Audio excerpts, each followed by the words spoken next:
Kia ora whānau. Before I start talking, can I get everybody please stand real quick? See all those beautiful faces out there. Now can I get everyone to get their right arm, throw it over their heart, and just breathe in for 2 breaths real quick.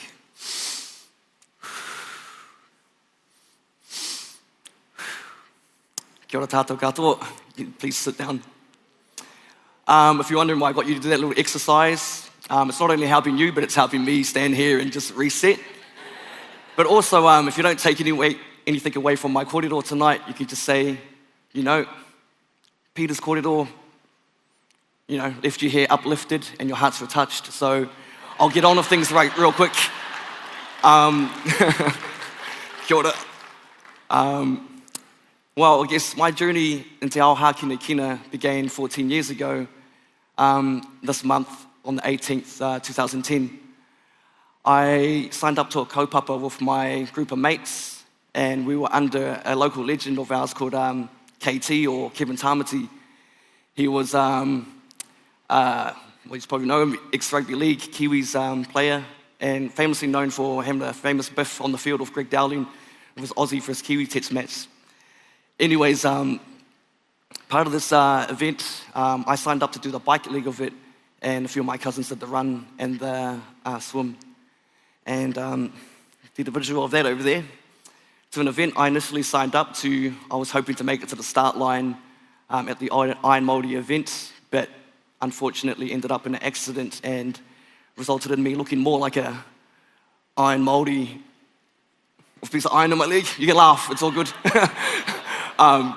That's how we navigate through these new situations. So the accident itself, I won't go too much into it, but I was lucky enough to, not lucky, but had my accident on a crossroads not far from my village that I'm from. And I was left bleeding out on the road, and I was lucky enough to have 2 nurses on their way home from Mahi, heading back into Hastings, and fortunately enough for me, they were there to basically close me up real quick, and I walked away from the accident, with my life, and pretty much grateful to those 2 wahine. To this day, I don't know their names, but they've helped me get here to this point. And navigating that situation as a 15-year-old boy, I was there for a 12-month period to make an important decision to keep my leg that was injured or amputate it. And these options were laid out on the table for me to choose that young.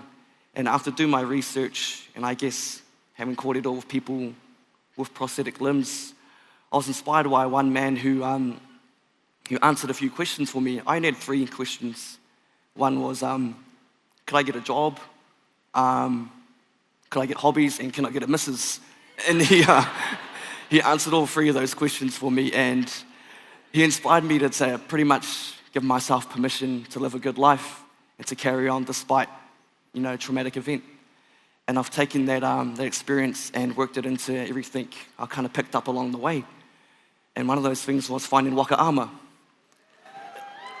And back there, these boys right here, close friends of mine, they're a bunch of brothers that helped me rehabilitate and heal in a journey that I thought was impossible in my life. And finding waka armor itself not only gave me the ability to move and feel normal again, but it helped me connect to Tai Ao, helped me connect with my identity as a Māori young boy. And to this day, they're a core reason of why I carry on and do these things to inspire our younger generation coming through. And never would I have expected to make it far in the sport and navigate through the unknown world of elite sport or high-performance sport. Fast forward to this year, 2024 in Paris, I was privileged enough to make it to the Paralympics, but to even make it to this stage in your career is quite difficult. Every year there's a pinnacle event where you compete, and you're basically just trying to make it into a certain, ranking to progress. And I was blessed enough to have a good team around me who I'd like to shout out to. They're not here. One member of that team is here, and that's my mum, wherever you are. My coach, Maiko Nuku, and he's a local mentor of mine who's helped me progress through the sport. We're both based down in Hastings. We run our campaign out of Hastings, and I feel like it's real special that we can do that and go to the world stage and try and achieve these feats. And the last person's probably my wife. She's at home with our tamariki, so she's another person I want to shout out who's helped me navigate through this unknown world of sport. I guess to paint the picture of this experience going on back here, you can see all the boys are in the grind and we're trying to deal with the pressures of performing at a high level. And at this, I guess, level of sport, we've always kind of had to navigate through it, not knowing what was coming up next. There was never a blueprint for us to kind of read off, I guess, first and foremost, being a tangata whaikaha, but also being Māori. And we were, I guess, in the planning stages of our campaign, me and my coach were asked a question because we operate so well together, our relationship's so good that, you know, it looks pretty ideal from the outside. A person asked us, how do you guys incorporate te ao Māori in high performance? And me and my coach looked at each other like, I don't know, we just are Māori. You just are, you live that lifestyle. We grow up on the marae, we grow up in our rural areas, we, you know, practice tikanga Māori. We take these values with us into spaces that we move into. So we reframed that question and said, how do we incorporate high performance in te ao Māori? And that helped us kind of, that's what we do. And looking back at this experience, taking those key nuggets with us, I think it's really helped our campaigns. We plan, I guess, looking forward for a year block or 4 years. My coach will always ask me, oh, what's your whakatauki this time? What do you want to incorporate into this campaign? And kind of use those to kind of navigate and retract back to when I find myself kind of getting lost in the bright lights or lost in the journey. And it's always something that's kept us both recentered into our values together. Paris itself, as you can see, it's quite the pinnacle event for every Paralympian's career. And for us to enter into that environment of a training camp where there's little to none noise and being in front of a big crowd, it's quite, if I'm not going to lie, it's quite a vulnerable space to be in, especially when you're in your own individual craft. I'm not used to the crowd being this close to me. They're normally like 200 meters away and I don't have to deal with them, but you guys are cool. But yeah, in this space, what's going through my mind on race day is trying to just be in every moment, trying to just be in all those spaces I'm in that time. I have affirmations I come to.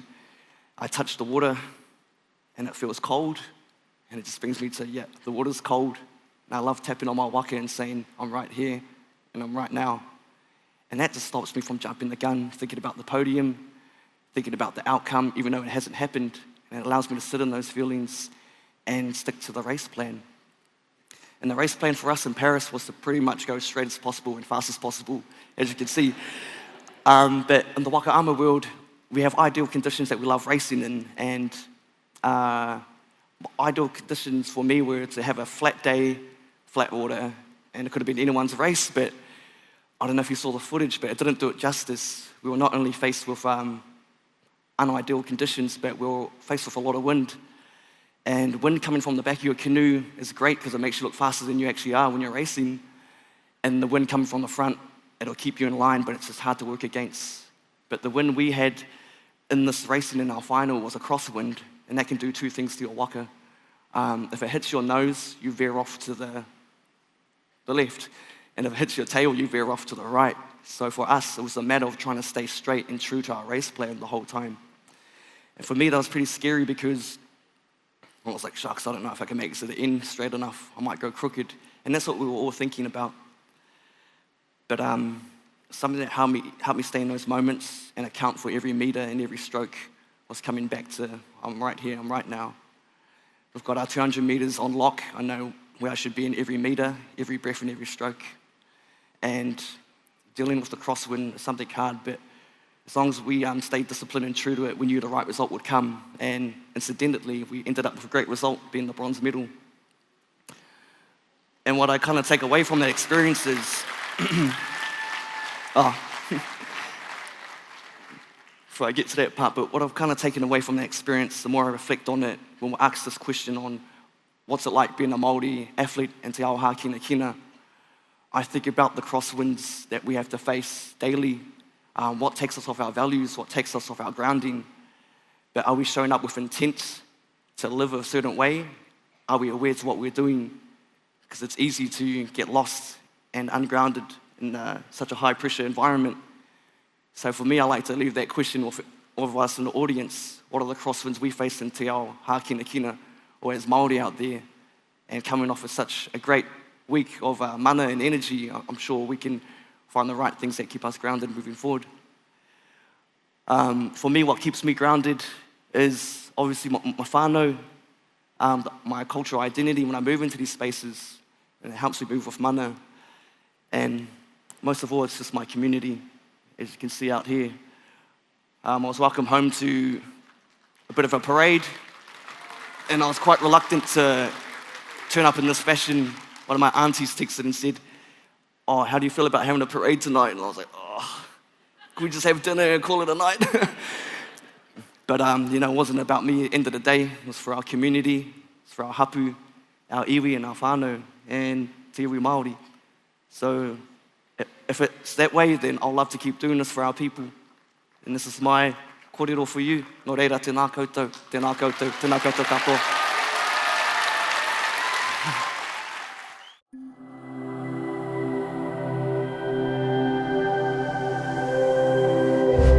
Ko te reo, te take.